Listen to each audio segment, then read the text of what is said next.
নমস্কাৰ। জুয়ে পুৰিলে আমি কণী খাব লাগে নে নালাগে? আজিও আমাৰ সমাজত এনে কিছুমান ধাৰণা আছে যে যদি জুয়ে পুৰে তেনেকুৱা ক্ষেত্ৰত কণী খাব নালাগে। যদি কণী খোৱা হয় তেতিয়াহ'লে সেই পুৰা অংশৰ বগা দাগ থাকি যায়।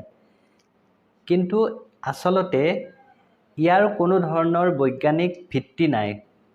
জুয়ে পুৰিলে কণী খাব নালাগে বুলি কোৱা কথাখিনি আচলতে সত্য নহয়। জুয়ে পুৰিলে বা আন কোনো ইনফেকশ্যন হ'লে আপোনালোকে নিশ্চিন্ত মনে কণী খাব পাৰে। কণীত যথেষ্ট পৰিমাণে প্ৰ'টিন থাকে আৰু এই প্ৰ'টিন খোৱাৰ ফলত জুয়ে পুৰিলে শুকুৱাৰ ক্ষেত্ৰত বা স্কিন ঠিক হোৱাৰ ক্ষেত্ৰত বেছি পৰিমাণে সহায়হে কৰে। গতিকে আমাৰ সমাজত চলি থকা এই ধাৰণা আপোনালোকে সলনি কৰিবলৈ চেষ্টা কৰক আৰু এখন সৰ্বাংগ সুন্দৰ স্বাস্থ্যৱান সমাজ গঢ়ি তোলাত আপোনালোকে প্ৰত্যেকে সহায় কৰক। স্বাস্থ্য সম্পৰ্কীয় এনেধৰণৰ কিছুমান কথাৰ বাবে আপোনালোকে চাই থাকিব মোৰ স্বাস্থ্য সম্পৰ্কীয় ইউটিউব চেনেল ডক্টৰ এন মিশ্ৰ। ধন্যবাদ।